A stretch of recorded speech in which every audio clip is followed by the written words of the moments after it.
안녕하세요. 디어 사이콜로지 겨울 특집 심리 책방 시간입니다. 오늘은 한 해의 마지막 날인데요. 나는 지금 제대로 가고 있는 걸까? 혹시 조금은 너무 늦은 거 아닐까? 이런 질문을 마음속에 품고 계신 분들이라면 꼭 읽어보면 좋을 책 가지고 와봤습니다.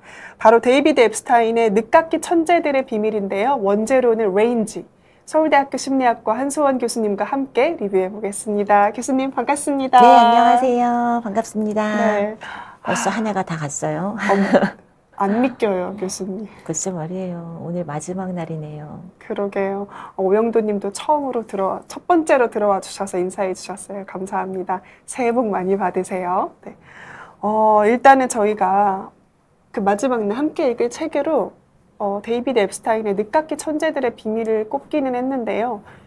일단 어떤 책인지 좀 소개해 주실 수 있을까요? 네, 이게 원제가 이제 레인지로 돼 있으니까 사실 여기서 우리는 천재 이런 표현을 쓰긴 했지만 꼭 천재들 위한 게 아니라 예를 든 거죠.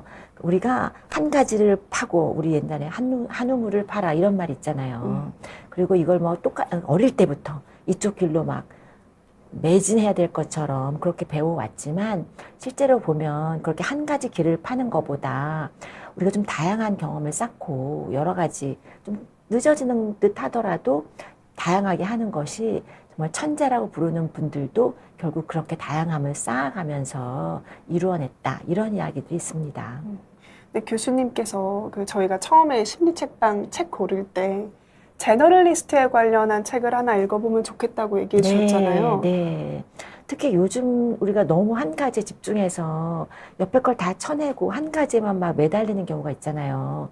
그리고 그것만 내가 전문가고 옆에 것들은 이거는 지금 중요하지 않고 나는 내 전문하는 것만 하겠다. 이러시는 경우들이 많아졌는데 이렇게 전문성이 중요해지는 시대일수록 우리가 한 가지만 알고 나머지를 모르면 이게 변화가 안 돼요. 특히 이제 AI 시대잖아요. 그러다 보니까 AI가 대체하는 것도 많고 변화를 시키는 게 많잖아요. 근데 이게 직장이 없어진다기보다는 바뀌는데 우리가 한 가지 내가 요거 아니면 안 된다. 이것만 하고 있으면 이렇게 유연하게 바뀌기가 힘듭니다. 그래서 예전에 컴퓨터 공학 전공이 가장 잘 나가다가 여기서 또 주춤하다가 왔다 갔다 하죠. 그러니까 이런 게 이거다 하고 이것만 파는 게 그게 답이 아닌 거예요. 그게 되게 전 씁쓸했던 게 제가 대학을 막 지원할 때까지만 해도 컴퓨터 공학이 짱이었어요. 네. 그래서 이제는 개발자들의 시대다. 막 이렇게 얘기를 하면서 그쵸. 친구들이 컴퓨터 공학을 막 갔던 게 기억이 나는데 저희가 대학을 졸업을 할 시즌이 되니까 그러고 조금 더 지나서요. 개발자 이제 문 닫았다. AI의 등장 막 이러면서 몇 년 전만 해도 불우능에 갑시다 이런 표현까지 나오고 그랬는데 이게 갑자기 달라진 거예요. 개발자는 계속 필요하지만 그러니까 그렇게 많이 필요하지 않은 그런 분야가 된 거죠. 그럴 때 우리가 더 인간적인 능력, 사람으로서 할 수 있는 능력, 다른 사람들과 소통하고 좀 적용하고 또 다른 것도 해볼 수 있고 이렇게 유연하게 변화할 수 있는 능력이 중요한 시대죠. 맞아요. 그러다 보니 이렇게 좀 제너럴리스트 넓은 것이 중요하다라는 게 또다시 맞다 이런 생각이 좀 드는 것 같아요. 네. 그리고 또 어쨌든 대학가에 계시다 보니까 학생들이 많이 자격증을 준비하는 걸 보실 거 아니에요. 네, 그렇죠. 네, 회계사, 노무사, 변호사, 아무튼 자격증을 일단은 하나를 따려고 굉장히 노력을 많이 하는데 약간 좌절을 하거든요. 이것만으로는 평생 먹고 살 수 없겠구나. 네. 근데 그러고서 자꾸 자격증을 따는 게 또 정답은 아니잖아요. 왜냐하면 우리가 10년 후, 20년 후에 무슨 직장이라는 게 있을지 알 수도 없고 또 어떻게 이게 나한테 맞는지도 알 수가 없잖아요. 그러니까 여러 가지 해보고 좀 변화할 수 있는 능력을 가지고 있는 게 중요한 것 같습니다. 맞아요. 어쨌든 그렇게 나는 전문성만 있으면 될 줄 알았는데 라고 좌절을 하셨던 분들이라면 오히려 또 이 책이 조금은 여유를 주는 그런 책이 될 수도 있을 것 같아요. 내가 조금 천천히 가도 어쨌든 내가 상상했던 좋은 모습을 대로 가겠구나. 그렇죠. 탁월한 성취자가 될 수 있겠구나. 그렇죠. 저는 한때 이거 요새는 안 그런데 한때 그 초등학교 그때 그 의대반 초등학교 저학년 아직도 있을걸요, 교수님? 그런가요? 그리고 왜 3세 고시, 4세 고시 그런 거 이제 아, 금지됐다고 읽은 것 맞아요. 같아요. 어릴 때부터 이걸 파야 된다. 그거는 저는 그래서 아니 그때 나가 놀아야지. 나가 놀고 친구 사귀고 그게 또 배우는 거잖아요. 사회성을 배워야 되는데 그래서 어쨌든 3세 고시, 4세 고시는 없어졌다니까 너무 다행입니다. 아, 근데 또 이거 얘기하기 전에 짚고 넘어갈게. 교수님은 전문가시잖아요. 그래도 어쨌든 심리학자이신 거잖아요. 네. 근데 전문성의 끝판왕을 달린 어쨌든 교수의 입장에서도 이 시대는 제너럴리스트들이 다스리는 시대가 될 거라고 또 보시는 건가요? 그렇죠. 아니, 전문성의 끝판왕은 아니고요. 저는 정말 제가 제 직업이 맞다고 생각하는 게 뭐였냐면 저는 새로운 걸 하는 걸 좋아하는데 저희가 공부하고 연구한다는 게 새로운 걸 찾아가는 길이라서 저는 그게 좋다고 생각하는 거거든요. 그러니까 이게 딱 정해져 있는 걸 막 하는 게 아니에요. 저희도 변화하는 그 뭐 우리가 박사 논문 이거 가지고 뭐 오랫동안 그걸 뭐 세상에 이런 게 아닙니다. 그거는 그냥 박사 논문 하나일 뿐이고요. 계속 새로운 연구를 하게 되고 새로운 걸 하거든요. 그래서 저도 또 제가 맨날 이야기하는 저 음악도 하고 뭐 악기도 하고 사실 유튜브 같은 거 하는 것도 예전에는 전 제 따로 유튜브도 따로 하는데 근데 이런 것도 예전에는 그냥 교수가 연구만 해야지 뭐 이런 거래 이렇게 말씀하시는 분들도 있었죠 예전에는. 근데 이제는 이런 거 저런 거 다양하게 하는 거를 그냥 좋다라고 말하는 분위기가 됐어요. 그러니까 이게 한 가지를 파고 그것만 하는 게 아닌 시대라는 게 저희 분야에서도 좀 나오는 것 같아요. 맞아요. 그거를 요즘 이제 MZ어로 하면은 예를 들면 교수잖아요. 네. 그러면 교수님들처럼 유튜브도 하고 뭐 이렇게 합창단도 하시는 교수님은 교수이고요. 네. 진짜 그런 걸 왜 하냐? 교수는 연구만 해야 된다 하는 분들은 교수. 그래요? 두 개씩 붙여서 하더라고요. 네, 알겠습니다. 그럼 전 그냥, 네, 알겠습니다. 새로운 걸 배웠네, 오늘 또. 맞아요. 그래서 네. 뭐 예를 들면 아나운서도 네. 뭐 그냥 뭐 이렇게 뭐 아나운서가 편집도 하고 뭐 다양한 활동들을 하면 아나운서고 네. 정말 아나운서가 어디 편집을 진행을 잘해야지 한글 맞춤법을 잘해야지 하면 아나운서라고 하더라고요. 네.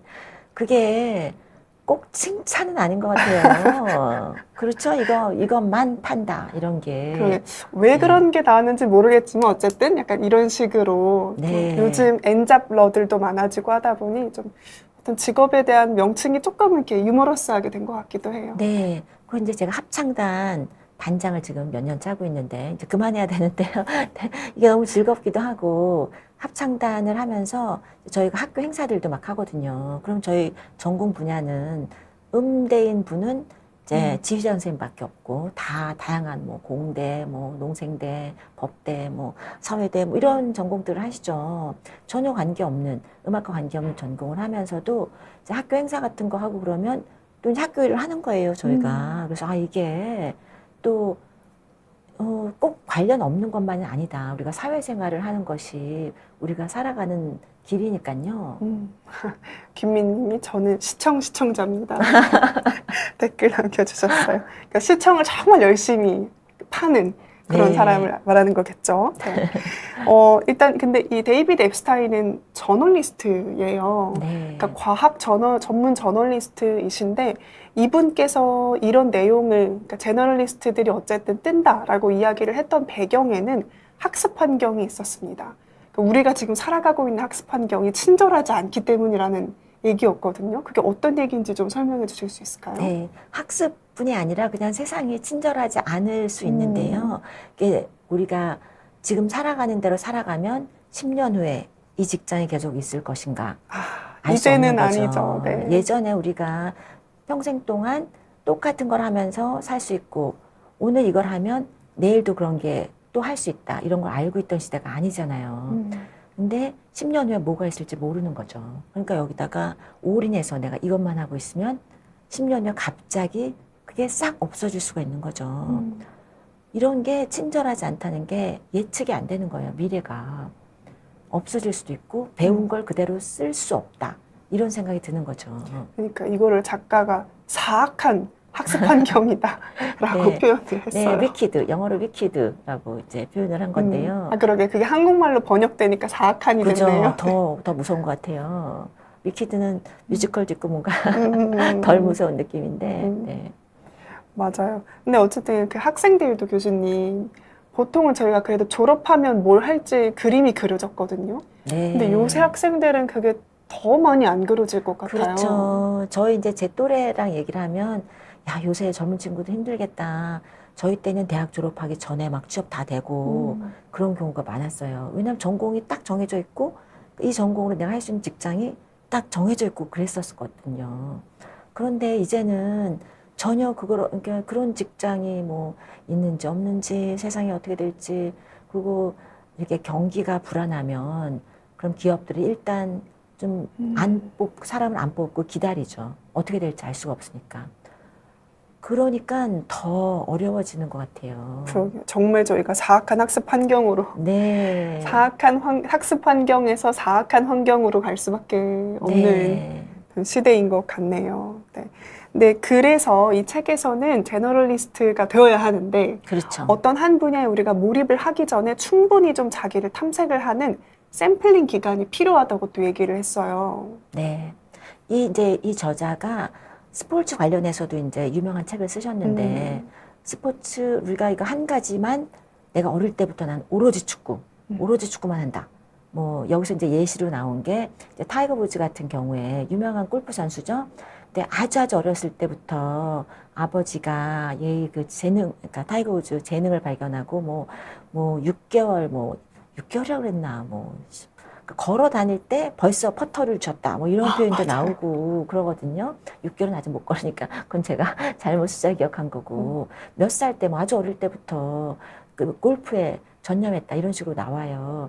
그런데 뭐 그런 경우도 있지만 근데 거기서도 이 학습 환경이 나옵니다. 골프라는 것은 이렇게 정해진 공간 안에서 정해져 있잖아요. 저기 이렇게 홀이 있고 여기서 거리가 정해져 있고 정해진 걸 하는 그런 스포츠잖아요. 그런 건 또 그게 가능할지 모르지만 이렇게 세상에 그렇게 정해진 그런 환경이 얼마나 많이 있겠어요. 골프 같은 환경이. 그래서 이제 또 다른 예시를 든 게 이제 라저 페더러 예를 주신 테니스 거. 선수. 네네네. 네. 그러니까 그분은 어릴 때부터 운동을 좋아하긴 했지만 이거 했다 저거 했다 뭐 이것도 하고 뭐 축구도 하고 야구도 하고 농구도 하고 배구도 하고 하다가 그러니까 한 17 티네이저 때 늦게 테니스를 시작했는데 정말 단숨에 세계적인 선수가 된 거죠.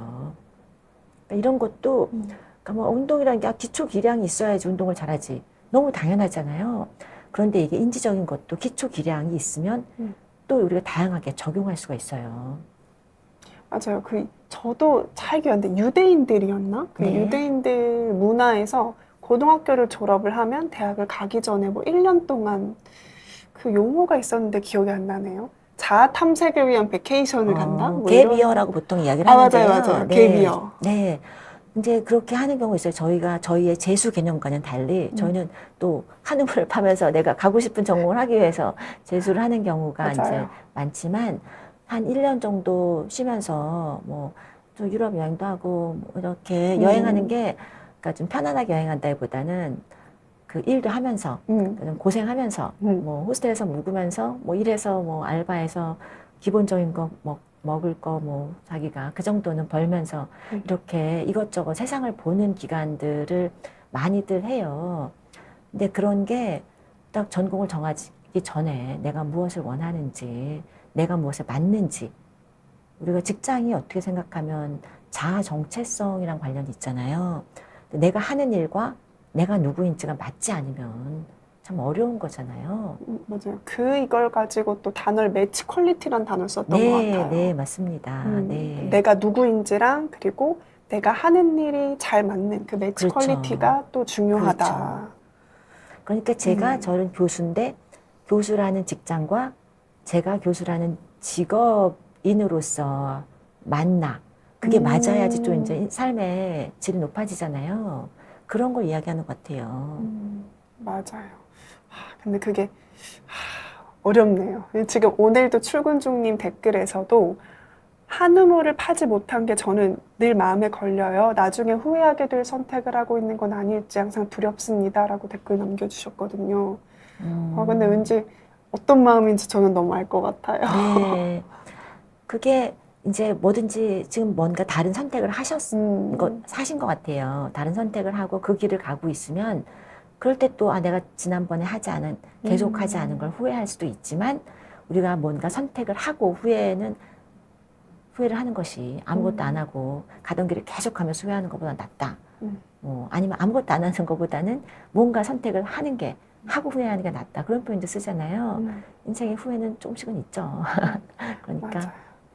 그리고 한움을 파기 전에 또 그냥 잠깐 이게 갭이어가 될 수도 있는 거잖아요. 그렇죠. 어떤 그 탐색을 네. 하는 그 기간이.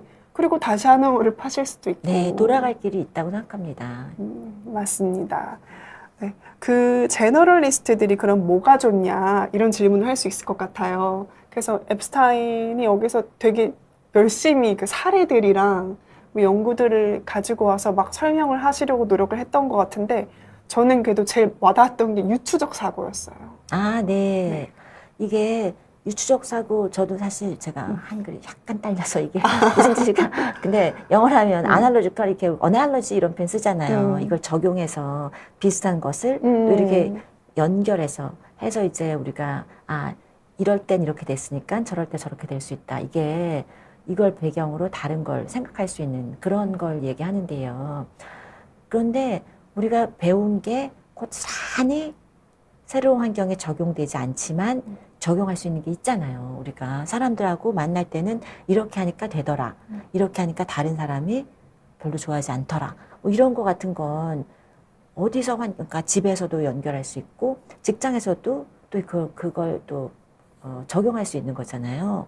집에서 이렇게 내가 잔소리하니까 가족들이 싫어하는데 직장에서 잔소리하면 누가 좋아하겠어요. 막 이런 것도 같은 그것도 아날로지로. 네, 그런 것 같아요. 맞아요. 근데 그 유추적 사고도 그 심리학에서도 그런 이야기를 하지 않나요? 저희가 좀 그렇죠. 다양한 경험을 하고 다양한 지식이 있으면 창의적인 사고를 할 수 있다. 이런 연구들도 좀 있지 않나요? 네, 창의성 연구에서 보면 아무것도 없는 상태에서 갑자기 새로운 걸 하는 게 창의성이면 좋겠지만 그렇게 안 되는 거죠, 우리는.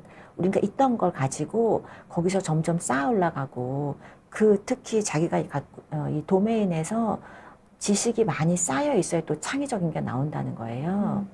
사실 모차르트나 이제 바하, 우리가 뭐 천재로 알죠. 당연히 천재신데 그분들이 얼마나 많이 작곡을 했는지 수치가 어마어마하더라고요. 맞아요. 어마어마해요, 진짜. 우리가 알고 있는 것보다 훨씬 많은 곡들을 정말 엄청난 양을 작곡을 하셨어요. 그렇게 작곡을 하면서 그 중에서 그렇게까지만 어마어마한 걸작이 아닌 것도 많이 있는 거죠. 뭐 수천 개, 뭐 이렇게 작곡을 하면 정말 이거는 언제 이게 뭐 아침부터 밤까지 작곡만 하셨나 할 정도로 엄청난 수치더라고요. 맞아요. 그러니까 이 창의성이란 것도 음악이라는 게 창의성과 당연히 필요한 거잖아요. 그런데 이게 내가 정말 많은 곡을 작곡하고 또 다른 사람 곡도 들었을 거 아니에요. 그렇게 공부를 하면서 거기서 또 쌓아 올라가는 것이니까요. 그 스티브 잡스도 그런 이야기 했잖아요. Connecting the dots라고. 근데 그 이야기를 심리학에서 창의성 얘기할 때 많이 하시는 것 같아요. 네. 무에서 유를 창조하는 거는 우리가 할 수 있는 건 아니고요. 우리가 갖고 있는 것들이 많이 있고 경험이 있고 또 다른 사람들과 이야기하면서 좀 새로운 것, 이렇게도 되네? 이런 것까지 좀 합쳐져야 창의성이 되는 것 같아요. 그리고 막 요새 흑백 요리사 네. 유행하고 있잖아요. 그렇죠. 저는 볼 때마다 어떻게 이거랑 이거를 이렇게 섞을 생각을 하셨을까? 그렇죠. 그래서 그게 되게 신기했거든요. 그러니까 요리를 엄청나게 많이 하시고 이것저것 해보시니까 그게 가능하지. 평생 요리 안 하다가 어느 날 갑자기 내가 엄청난 걸 만들겠다. 당연히 안 될 거잖아요. 그러니까 우리가 이것저것 해보고 그런 게 중요한 것 같습니다. 맞아요. 한번 요 양념이랑 요거랑 한번 섞어보고 또 아니면 또 다른 것들 해보고. 네. 근데 이거에 대한 지식과 이거에 대한 지식이 있으면 연결을 할 수 있는 것처럼 제너럴리스트 그러니까 좀 레인지죠. 그렇죠. 레인지를 이렇게 넓게 내가 가져가서 살면 쓸 게 많다는 것 같아요. 네. 이분의 이야기는. 저는 이제 우리가 원하던 거 아까 이제 말씀하실 때 한우물 뭐 이런 말씀도 하시고 그랬는데 제가 지금 막 생각했는데 제가 대학교 다닐 때 하고 싶은 게 그 뉴스 앵커였어요. 아, 그래요? 그래서 제가 맨날 친구들한테 장난치면서 막 9시 뉴스 한수원입니다. 제가 이걸 하겠다. 막 그렇게 얘기를 하고 막 밥 먹다가 젓가락 들고 막 연습하고 막 그랬었거든요. 그런데 이제 제가 그 길을 가진 않았지만 사실 이렇게 이런 뭐 유튜브도 하고 이런 것도 또 발표하고 연구한 걸 이런 게 또 연결이 되죠. 비슷하잖아요. 어떤 의미에서는. 맞아요. 그래서 또 우리가 내가 원하던 것도 또 다른 방향으로 또 이루어 나갈 수도 있구나 이런 생각이 났습니다. 그러네요.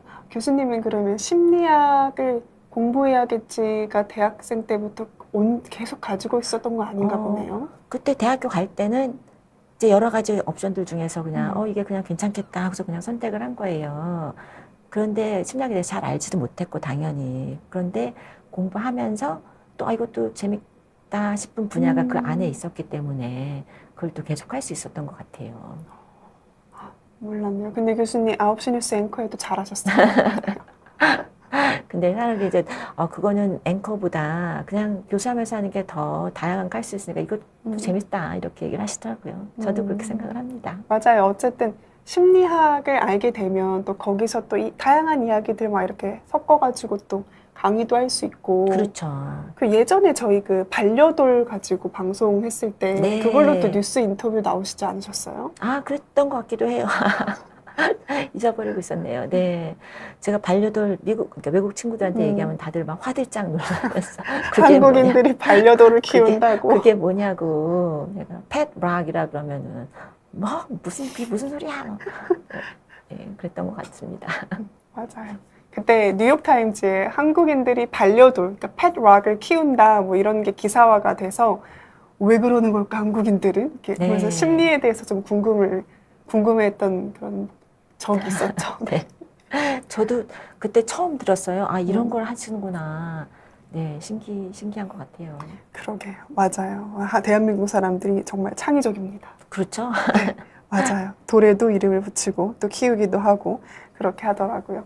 그리고 또 어쨌든 이 그러니까 작가님께서 또 그 근거로 삼았던 게 과학 분야의 노벨상 수상자들 중에서 예술 관련된 취미를 가지신 분들이 일반 그냥 과학자보다 22배나 높다는 통계도 이렇게 딱 근거로 네. 이야기를 해주셨어요. 노벨상 받으신 분이 많지는 않잖아요. 그러네. 그분들이 거의 대부분이 음악 취미를 갖고 있다는 거네요. 음악이나 이런 걸 하신다는 거죠. 예술적인 음악을 하시던, 취미. 네, 뭐 미술을 하시던 뭔가를 하고 계시다는 거죠. 그런데 저도 보면 이제 저희가 이제 학회 같은 데 가잖아요. 그러면 좀 대가이시는 분들이 자기 밴드를 만들어서 그러니까 저희가 같이 읽은 그때 학회에서도 르드 교수님도 가면은 딱 밴드 해가지고 리드 기타 하시거든요. 막 그러고선 앨범도 여러 개 내셨어요. 그런 거를 굉장히 좋아하시고 또 자랑스러워하시고 네, 또 제가 아는 분도 이제 그분은 법대 교수님인데 미국에서 알던 분인데 이제 드러머예요. 학부를 음대에서 이제 드럼 팀포니, 그러니까 그 타악기 전공을 하시고 그다음에 이제 법대를 가셔서 이제 법대 교수가 되셨는데 변호사도 하시고 그런데 제가 이제 그분한테 이제 영어로 인사하면서 그랬거든요. So you're the drummer in law school. 그러니까 당신이 로스쿨에 있는 드러머구나. 드러머시구나. 이렇게 드러머시네요. 이렇게 제가 인사를 했더니 너무 좋아하는 거예요. 왜냐하면 제가 뭐가 그렇게 좋냐고 그랬더니 제가 lawyer who plays drum 이라고 하지 않고 drummer in the law school 이라고 했다는 거예요. 그러니까 자기는 lawyer가 아니라 drummer다 라고 자기 정체성을 가지고 있고 law는 그냥 직업이다. 약간 그런 게 이제 밑에 깔려 있기 때문에 제가 drummer in the law school 그러니까 굉장히 기분 좋은 거죠. 제가 lawyer who plays drum이 아니라 그게 자기 정체성이었던 그렇죠. 거네요. 저도 어디 가서 드러머라고 얘기하는 걸 얼마나 좋아하는지 제가 그런데 그러니까 이게 내가 좀 음악을 하는 사람이고 자유로운 뭐 이런 사람이고 이런 게 좋은 거죠. 제 정체성에 맞고 그러니까 우리가 제가 노벨상 얘기하다 딴소리를 했네요. 그러니까 이런 과학을 하시는 분들도 아마 자기가 음악을 하는 것이 자기 정체성에 가까울 수도 있어요. 나는 이걸로 정말 내가 누구인가 나는 창의적인 일을 하고 음악을 사랑하는 사람이고 이런 사람이다. 이런 게 있을 수 있는 것 같습니다. 맞아요. 그리고 정체성이 꼭 하나만 필요한 건 아니잖아요. 그렇죠. 그렇죠. 드러머 80%, 뭐 로이어 20%. 네. 실제로 드러머로 이게 뭐 직업을 할 만큼 잘하는 게 아닌데, 근데 또 이런 게 있어요. 창의적인 게 왜 중요한가? 다른 활동을 하는 게 왜 중요한가? 이런 것들이 이제 책에 나오는데요. 노벨상 이야기를 하면서도 우리가 이게 창의적인 일을 또 뭐 음악을 한다거나 또 미술을 한다거나 이런 걸 하면 에너지를 그냥 여러 군데 나눠 쓰는 게 아니냐. 정말 한 힘을 집중해야 되는 게 아니냐. 우리가 이렇게 이야기를 하지만 에너지는 그렇게 나가는 게 아니라는 거죠. 우리가 이제 음악에 집중하면서 다른 걸 하잖아요. 그러면 나의 그 창의성을 더 강화시킬 수 있고 내가 이렇게 어디에 집중하는, 채널링 하는 것을 더 강화할 수 있다는 거예요. 그래서 그 에너지를 가지고 내 연구도 할 수 있다. 약간 이렇게 설명을 하셨거든요. 그러니까 내가 어떤 예술적인 활동을 하는 것, 거기에 내가 집중을 하는 것도 그 순간에 이게 훈련이 되는 건가요? 그렇죠. 아니면 뇌가 발달하는 건가요? 뇌가 훈련이 되고 또 우리가 또 다양하게 창의적인 연결을 시키는 것을 또 연습하는 것도 되고요.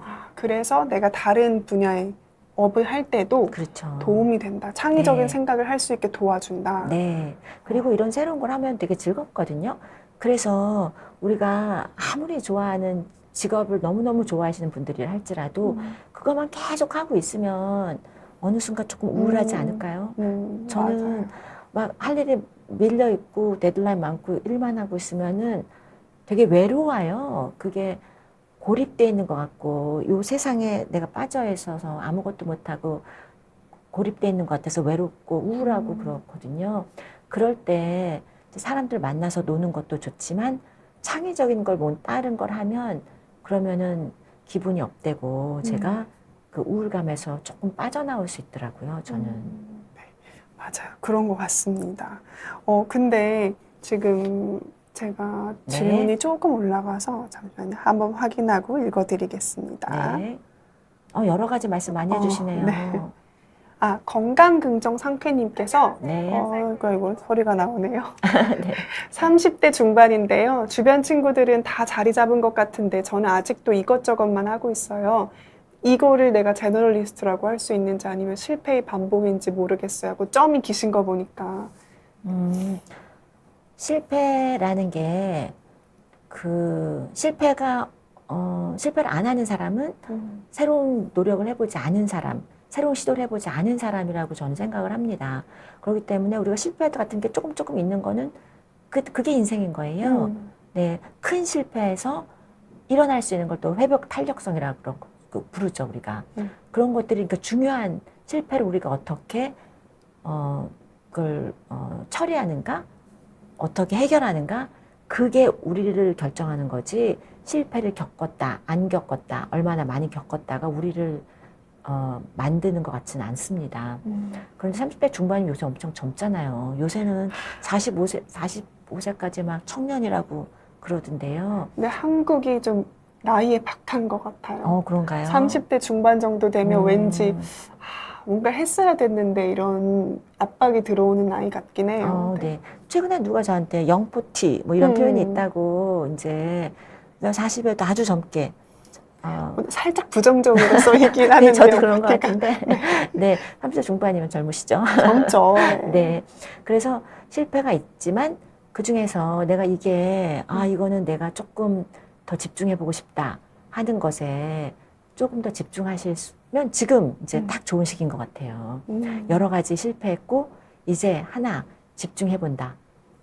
맞아요. 맞는 시기인 것 같습니다. 2026년 네, 이제 때가 왔습니다. 네, 때가 왔습니다. 네. 네. 그리고 또 제가 읽어드릴게요. 김민님께서 노벨상을 받으려면 음악을 시작해라. 네. 라는 댓글 남겨주셨고요. 어떻게 코멘트 해주시겠어요? 노벨상을 받는 걸 목적으로 하면 안 될 것 같습니다. 그건 진짜 하나의 그러니까 노벨상을 예시로 든 게 그러니까 성공한 아니면 우리가 아주 대가인 학자를 우리가 그냥 표현하기 쉽게 노벨상 받으신 뭐 이렇게 표현을 하는 거지. 그러니까 너무 1등 이런 거 할 필요 없잖아요. 맞아요. 네. 그럴 필요 없는 것 같아요. 맞아요. 꼭 1등만 할 필요는 없으니까. 네네네. 그리고 저는 노벨상도 노벨상인데 이그 노벨상 받는 게 더 뭔가 간지나는 것 같아요. 이그 노벨상이 뭐예요? 그 좀 엉뚱한 연구를 해서 상을 주는 네네네. 것들 있잖아요. 네. 네네네. 그리고 우리 서로 상 주면 되죠. 그럼요. 우리가 맞아요. 네, 1등 PD님. 네. 1등 교수님. 네, 이렇게, 그 말을 기대하고 있었습니다. 이렇게 서로 주고받으면서 그럼요. 상을 주면 네, 됩니다. 상을 주거니 받거니 하면 됩니다. 떡이라도 하나 사서 나눠주면서 상을 주시면 되죠, 우리가. 근데 저 진짜 마음 아픈 게 임소피아님께서 나름 잘한다고 이렇게 제너럴리스트들 두고 이렇게 칭찬을 하긴 하지만 완벽하길 바라는 무서운 세상이다라고. 네, 세상은 무서운 것 같아요. 맞아요. 네, 세상은 무서워. 저도 무서워요, 세상이. 교수님이요? 네, 세상이 무섭죠. 네. 완벽하게 요구하면서 서로 힘들어지게 우리가 막 이걸 뭐라 그러죠? 다운워드 스파이럴 이렇게 막 하강 곡선을 그리면서 서로 가는 게 무서워요. 근데 우리가 그거를 막으려면 막아야죠. 우리가 막고 이게 정말이 아니다. 그래서는 조금 더 가볍게 즐거운 걸 찾고 유머를 찾고 이렇게 해보는 게 좋을 것 같아요.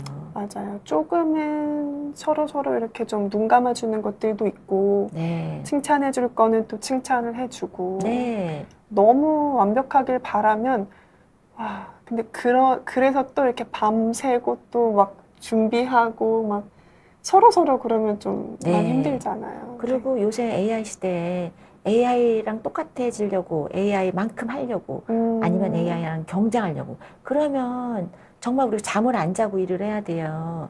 그건 정말 아니죠. 건강 금방 상하고 제가 나이가 들어가면서 이게 한 해 한 해가 정말 진짜 건강이 제일 중요하고요. 그렇기 때문에 조금 쉬기도 하고 그런 게 좋은 것 같습니다. 네, 맞아요. 그리고 교수님도 강의평가 받을 때 두려우신가요? 강의평가 저 열심히 안 읽어요. 그게 정신건강에 좋은 것 같아요. 네. 그리고 또 제가 생각하면 강의평가 열심히 쓰는 학생들은 뭔가 불만이 있어서 쓰는 학생들이거든요. 공부 열심히 대부분은 하고. 그냥 이렇게 좋다. 네, 좋다. 그냥 자기 열심히 하고 그런 학생들은 그런 거 할 시간이 없기 때문에 그냥 기본으로 꼭 하라니까 그렇게 하지 거기다 뭔가 막 써서 그러는 학생들은 대부분 자기가 기분이 나쁜 일이 있었거나 그런 거기 때문에 저는 그거에 대해서 아이고 힘든 학생들이 있구나 이렇게 생각하지 내가 문제가 있구나 이렇게 생각하지 않습니다. 맞아요. 네. 내가 들을 게 있으면 그런 것들은 좀 참고를 하지만 네. 그게 아니면은 너무 이렇게 괴로울 필요 없죠. 그럼요. 네. 그 평소처럼 그대로님께서 교수님 근데 저는 뭔가를 시작하면 어느 정도 재미도 있고 배움도 있는데 네, 너무 좋아요. 근데 확신이 없어서 오래 못 가요. 이럴 때는 계속 해보는 게 맞을까요? 아니면 긴가민가 하면 빨리 접는 게 맞을까요? 라고 질문하셨어요. 근데 사실 우리가 아무리 제너럴리스트가 좋지만 하나 할 때 그래도 조금 이거를 어느 정도 숙련될 만큼 해보면 좋잖아요. 거기까지 가려면 시간이 걸리죠. 그럴 때 이게 재밌고 할 만한 것 같은데 그 다음에 조금 더 힘든 걸 거쳐서 그 다음에 성취를 한번 또 해보는 게 좋은데 그걸 건너는 건 조금 어렵거든요. 근데 그럴 때는 이번에 내가 한번 해보자 하고 한번 하기로 했으니까. 네. 이게 영 아닌데 내가 나랑 맞지도 않고 하는 걸 막 열심히 할 필요는 없지만 이거 내가 재밌고 또 이제 배우는 게 좋고 그런데 확신이 없다. 원래 확신이란 것은 네. 제가 너무 단호하게 말을 하고 있어서 죄송해요. 근데 원래 확신이란 거는 내가 행동을 하면서 생기는 거거든요. 행동을 하고 한 번 더 하고 그렇게 하면 생기는 거지 먼저 확신을 가지고 계속 행동을 하는 건 오히려 옆으로 빠질 나쁜 길이 아니라 다른 길로 갈 가능성이 있습니다. 네. 그리고 또 그 제너럴리스트랑 비슷하게 쓰이는 단어 중에 폴리매스가 있잖아요. 네. 근데 이 폴리매스는 뭐라고 할까요? 제너럴리스트는 그냥 약간 제너럴하게 다 잘한다 이런 느낌이지만 폴리매스는 어떤 서로 다른 영역에서 탁월하게 좀 그래도 일반 평균보다는 조금 잘하는 것들 이 세 가지 이상은 있는 사람을 폴리매스라 하더라고요. 네. 교수님이 얘기하신 거랑 일맥상통한 것 같아요. 네, 이렇게 넓은 것들 하고 이것저것 하지만 잘하는 게 그래도 약간 깊이 있는 것. 뭐 1등 할 필요는 없지만 내가 그래도 깊이 있게 이건 내가 좀 했다 하는 게 좀 있는 경우로 이야기를 하는 것 같습니다. 네. 그래서 폴리메스, 이거 한국말로 번역하면 박식가더라고요. 그건 또 아닌데 이게 적절한 그렇게. 단어가 없어서 그렇죠. 그러니까 뭔가 다양한 영역에서 적어도 3가지 영역에서는 좀 깊이 있게 주제에 대해서 광범위하게 알고 있는 사람을 또 이렇게 같이 얘기를 한다고 하니까요. 그렇게 얘기를 한다고 합니다. 근데 교수님이 보실 때 그러면 네. 이 시대에 지금 어쨌든 또 AI를 연구하고 계시고 AI가 얼마나 빠르게 또 저희 직업을 위협하고 있는지도 보고 계시잖아요. 네. 근데 이 시대에 그래도 필요한 혹은 적절한 제너럴리스트, 폴리메스는 어떤 사람인 것 같으세요? 이미지를 좀 그려보면. 정말 이렇게 사회성이 있는 사람이 아. 돼가는 것 같아요. 사회성이 예전에도 중요했지만 요즘에는 사회적인 게 더 중요한 사회가 됐습니다. 이게 저희가 그 기계가 할 수 있는 게 너무 많지만 우리가 뭐 창의적인 거 못하고 이런 게 아닌가 하지만 그런 걸 다 어느 정도 가능해요. 그렇지만 정말 인간적인 게 무엇일까? 사람스러운 것, 다른 사람을 이해하고 다른 사람과 같이 일하기를 즐겨하는 것, 뭐 이런 것들, 다른 사람을 배려할 수 있는 능력, 공감 능력, 이런 것들이 중요한 시대인 것 같습니다. 그러니까 사람들하고 어울리고 싶어하는 마음, 그리고 네. 잘 소통하는 기술, 공감 네. 능력 이런 것들을 이야기하시는 네. 거예요. 그게요, 동기가 있어야 만들어갈 수 있어요. 공감도 동기. 내가 하고 싶어야 되는 건데, 음. 이거 하고 싶은 그 마음을 미리부터 싹을 잘라버리는 경우들이 많이 있는 것 같아요, 세상에. 이건 나중에 성공한 다음에 해. 이거는 나중에 할 수 있어. 이렇게 미루고 하면은 친구들하고 어울린다거나 다른 사람한테 뭘 해준다거나 이런 거는 나중에 하고 미루면 그건 우리가 개발이 안 되는 것 같아요, 그 능력은. 그래서 우리가 다른 사람을 배려하고 궁금해하고 또 새로운 걸 배우는 걸 즐겨하고 이런 것들, 뭐 인간적인 능력 이런 게 더 중요한 세상이라고 생각을 합니다. 약간 그거네요. 저희 심리학 사이콜로지 어원이 프시케잖아요. 프시케가 근데 그리스 로마 신화에서는 호기심의 여신으로 불렸거든요. 아, 그랬나요? 네. 저 모르던 거였어요. 네. 호기심의 여신이라고 하더라고요. 근데 딱 프시케 같은 태도가 필요하다는 거네요. 네. 호기심 가지고 네. 다른 사람들에게. 그렇죠. 다른 사람도 나랑 상관없으니까 그냥 몰라 이러는 게 아니라 아니면 또 우리 호기심이 또 뭐 남을 이렇게 그 나쁜 가십하게 궁금해하는 그런 거 말고 네. 그런 거 말고 그냥 무슨 일 있었대 이런 거 말고. 네네 그냥 궁금하고 잘 지내시나 잘 지냈나 네. 이런 것들이요. 뭐 좋은 일 있나 뭐 이런 거 그런 걸 궁금해하고 또 이제 궁금해하려고 하고 우리가 이게 다른 사람들 이제 연말 됐을 때 또 체크업하고 연락해서 어떻게 지내나 전화 한 통 넣고 또 얘기도 좀 해보고 이런 거가 중요한 능력이라면 그것도 능력이 되는 것 같아요. 그런 것들이 어쨌든 AI 시대의 제너럴리스트의 필수 핵심 역량이다. 네. 필수 능력이다. 네. 그걸 예전도 아니라 우리가 흔히 그걸 역량이라고 생각을 안 하죠. 안 했죠. 그럼 네. 공부 잘하고 뭐 코딩 잘하는 거 이런 걸 역량이라고 생각하는데 이런 사회적인 것이 정말 역량이고 그것도 배워야 되는 공감도 우리가 배우고 훈련해야 하는 소통 능력이거든요. 맞아요. 그런 게 더 중요해진 그런 시대가 됐다고 생각을 하고 있습니다. 저는 그 공감 능력이 이제는 공감 지능이라고까지 불리잖아요. 네. 그러면서 특히 요즘 저희가 잘 못하는 것들, 역지사지. 네. 다른 사람의 입장에서 한번 그 상황을 전체적으로 이해를 해보려고 노력하는 것, 그런 것들도 훈련을 하고 그런 것들도 잘하는 게 공감 지능이 높다라고 평가를 받는 세상이 왔다는 게 참 좋은 것 같기도 하면서 네, 우리가 무엇이 더 중요한가 이런 거에 대해서 더 생각을 해보게 된 거죠. 그러게요. 그리고 또 실패 얘기도 이제 아까 하셨었지만 우리가 실패라는 게 그냥 당연히 인생의 일부고 그 다음에 또 어떻게 거기서 발전할 것인가 어떻게 이걸 또 회복할 것인가 그런 것도 회복 탄력성도 능력이잖아요. 그런 능력들이 우리가 이제 중요하죠. 맞습니다. 이 잔잔하고 흐린 날님도 저는 계속 시도만 하다가 결국 아무것도 못 남길까봐 밤에 잠이 안 옵니다.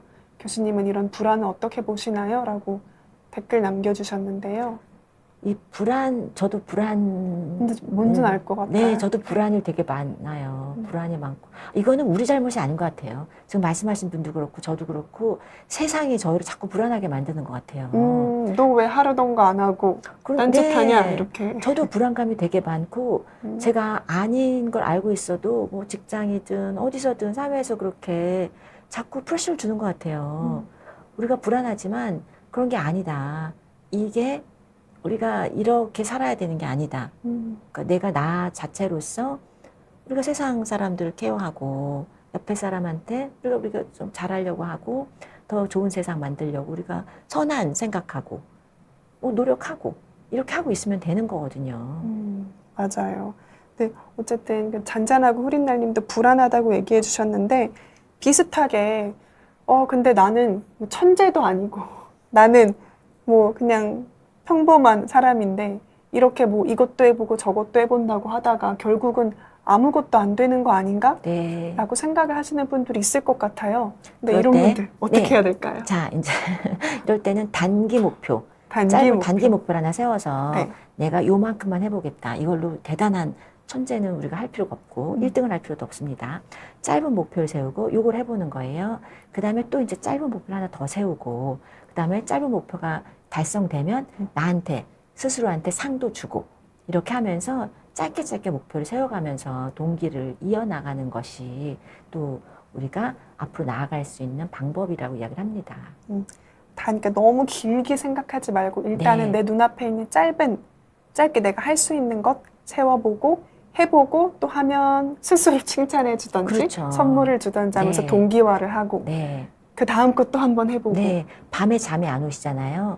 그럼 내가 할 수 있는 거나 이제 해볼 수 있는 거 이제 몇 개 써보세요. 써본 다음에 이거 다 너무 큰 계획이다 싶으면 그 중에서 요건 내가 짧게 해볼 수 있을 것 같은데 그 다음에 짧은 거 하나 줄치고 거기다가 요거에서 이런 목표를 세워보자 하고서 이렇게 짧은 거 할 수 있는 거 단기간에 할 수 있는 거 이제 써보는 거예요. 그 다음에 이제 그걸 달성하잖아요. 그럼 거기다가 저는 어떻게 하냐면 이렇게 거기다가 막 해야 될 일이 얼마나 많겠어요. 저도 쓰다 보면 막 20개 막 나와요. 그럼 막 너무 많잖아요. 그리고 이것도 안 되고 저것도 안 되고 어떡하지? 그러는데 그럼 거기다가 이제 하나 하면 거기다가 이제 하트도 그려놓고 했다. 그다음에 이렇게 엄지척 이런 것도 그려놓고 조금 하고 있다. 그다음에 다른 계획도 이제 옆에 세우고 그렇게 합니다. 저도. 교수님 근데 진짜 바쁘실 것 같아요. 아니에요. 그렇게 많이 못하고 있어요. 네, 연구 그 센터를 네. 지금 하시는 게 AI랑 그리고 하나 더 네. 액티브 네. 에이징. 저희가 젊다는 표현이 그 활기차게 우리가 나이 들어가자. 이렇게 나이 들어서 쉰다. 이런 게 아니라 활기차게. 뭐 이런 것. 활기차게, 이제 나이 들어가는데 그 중에서 또 이제 AI로 우리가 도움을 받을 수 있는 건 받고 또 건강 유지하고 이런 걸 같이 하는 그런 센터입니다. 네. 그러니까 어쨌든 또 이렇게 조금씩 확장해 나가시려고 할 때마다 또 해야 하실 것들이 많잖아요. 네, 그렇죠. 그리고 하다가도 저도 이거가 단가? 더 크게 해야 되는 거 아니야? 막 그러고서는 또 이거 고민도 되고. 네, 이런 게 큰 펀딩 없으면 아무것도 못 하니까 어떡하지? 막 걱정되고 그러는데 그럴 때 아니다. 그래도 이런 걸 시작했고 한 걸음 했으니까 또 이제 좀 쉬다가 또 한 걸음 더 나아가고 이렇게 하자. 이렇게 하죠. 맞아요. 그리고 이렇게만 나아가면 사람들이 한우물을 판다고 또 부러워할 수도 있거든요. 근데 한우물이 안 되죠, 이게. 한우물이라고 생각을 하지 말고 또 이러면서 또 여러 레인지에서 이렇게 해나가는 것들 네. 그러다가 또 창의적인 사고가 돼서 또 다른 데서 만나기도 하고 네. 그렇게 삶을 이끌어 나가야 되는 게 아닌가 싶습니다. 네. 네, 저는 이 저널리스트 분이 약간 이 책을 자기를 위로하려고 쓰셨나라는 생각도 좀 들었어요, 이따가. 네. 그러니까 어쨌든 이분께서도 막 이것저것 하시다가 나는 그래도 글을 쓰는 사람이 맞는 것 같다. 그러니까 박사, 이런 교수 이게 아니라 하면서 저널리스트가 되셨고 그러면서 조금 늦게 시작을 해도 이것저것 다 경험을 해봐도 충분히 내가 될 수 있는 멋진 사람, 탁월한 사람이 될 수 있다. 라는 이야기를 뒷받침해 줄 수 있는 사례들, 연구들을 막 모아서 또 얘기해 주신 것 같다는 생각이 들었어요. 네, 네. 그게 저희가 꼭 성공한 노벨상을 예를 들었지만 그렇게 막 엄청나게 뭐 천재 성공한 사람이 돼야 되는 게 아니지만 멋진 사람이 되면 좋겠어요. 아, 맞아요. 네, 멋진 사람. 네, 멋진 사람. 네. 나 나름대로 멋진 사람. 우리가 그런 목표를 또 갖고 있으면 내가 하는 분야에서 여러 가지 하다가 또 한 가지 이게 내가 조금 더 좋아하는 걸 조금 더 한 걸음 나아가서 해보고 1등이 아니라도 전문가 이렇게 뭐 좀 천재가 아니라도 멋진 사람 할 수 좋네요. 있잖아요. 교수님, 그러면 저희 새해 네. 2026년은 멋진 사람이 됩시다. 네, 멋진 이걸로. 사람이 됩시다. 네. 이걸로 메시지를 가져가 네, 봐도 할 수 있습니다. 좋겠는데요. 우리 다 멋져질 수 있어요. 그러니까 뭔가 단어가 귀여우면서도 카리스마 있는 것 같아요. 네. 멋진 사람. 네, 내가 스스로 생각하기 멋진 사람. 내 가족들이 보기, 멋진 사람. 멋진 네. 사람, 멋진 사람. 그게 그 성공했네, 돈 많네, 이런 거랑 다르잖아요. 저 사람 좀 멋있는 것 같아, 이런 사람. 맞아요. 저희 그러면 새해에는 멋진 사람이 되기를 좀 소망을 해보면서 오늘 방송 여기서 마무리를 해보면 좋을 것 같습니다. 네. 교수님하고 또 한 달 동안 책 읽어보고 11월에는 저희 서울대학교 근처 스튜디오에서 다큐 심리학 아, 네. 리뷰를 해봤는데요. 저희 새해에도 교수님 보고 싶을 때마다 제가 또 교수님 네, 나중에 설득해서 또 불러주세요. 모셔보도록 하겠습니다. 네. 또 긴 시간 동안 시청해주셔서 고맙습니다. 날이 너무 많이 추운데 감기 조심하시고 또 새해 복 많이 받으시길 바랍니다. 네. 교수님, 새해 복 많이 새해 받으세요. 복 많이 받으세요. 모두들 새해 복 많이 받으시고 멋진 우리가 인생 같이 살아요. 멋진 인생 좋습니다. 네. 멋진 인생 감사합니다. 감사합니다.